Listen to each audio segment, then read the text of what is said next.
The Ironman Lake Placid bike course has three distinct climbs. The first is just after you leave transition when you go around the Olympic ski jumps, climbing up towards Keene.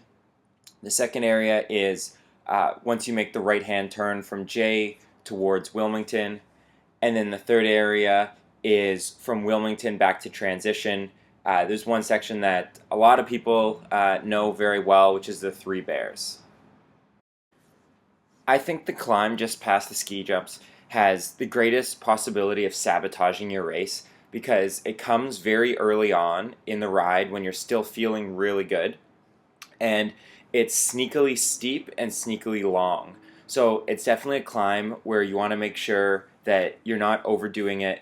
Let other people who are flying out of transition or still have a lot of energy on their second lap past you, and just make sure you pace yourself.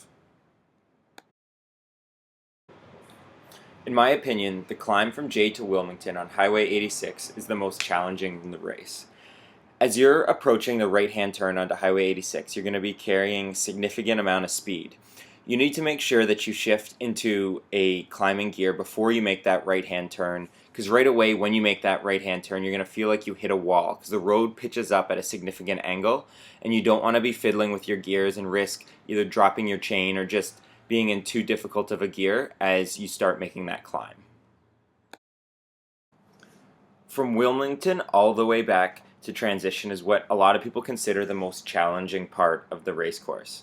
The reality is that it's not actually that steep along that stretch, but it is a long, steady grind of a climb.